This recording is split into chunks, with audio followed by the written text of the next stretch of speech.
Jurnjava na nebu iznad Atlantika, ruski MiG-31 stao je na put NATO lovcima u potrazi za bombarderom. U jednom momentu, norveški pilot koji je leteo na avionu F-16 se previše približio protivpodmorničkom bombarderu Tupoljev 142, na šta je hladnokrvno reagovala njegova pratnja.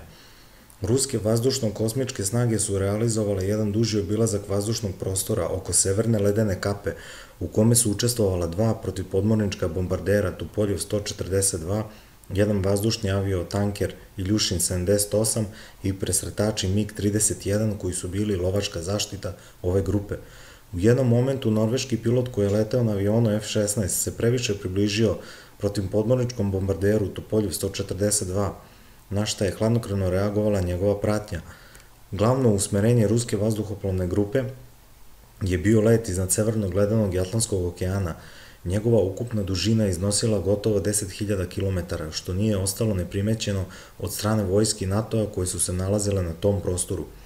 Ruski avioni su leteli iznad Barencovog i Norveškog mora, kao i severnog ledenog mora i Atlantskog okeana. Njihova maršruta je prolazila isključivo iznad neutralnih voda. Letelice su prešle 10.000 km, a let je trajao ukupno 13 časova.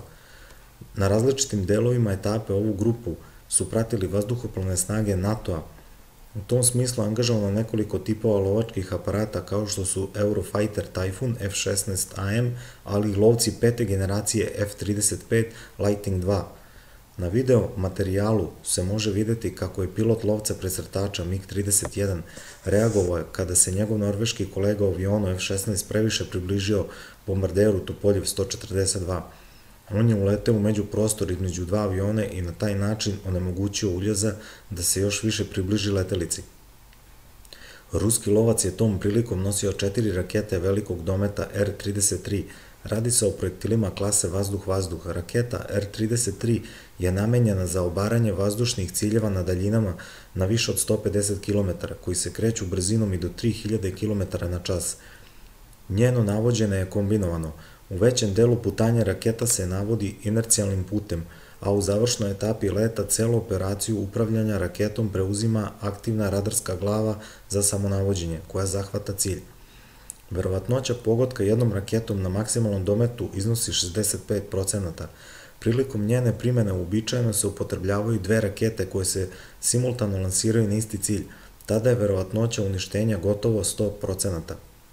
R-33 je jednostepena raketa koja je dugačka 4,2 metra, masa dostiže i do 500 kg, dok kalibar njene bojeve glave iznosi 380 mm. Efektivni domet se kreće u rasponu od 2,5 do 160 km. Prilikom svog leta projektil razvija maksimalnu brzinu od 4,5 maha. Posjeduje parčadno razornu bojevu glavu sa velikim brojem fragmenata šipke težine 47 kg. Raketu pogoni motor na čvrsto gorivo, a modifikacije ove rakete mogu da se dogode na cilju i na daljini do 300 km. Dalju evoluciju ruskih raketa velikog dometa predstavljaju rakete R-37 kao i rakete KS-172, efektivnog dometa čak i do 400 km.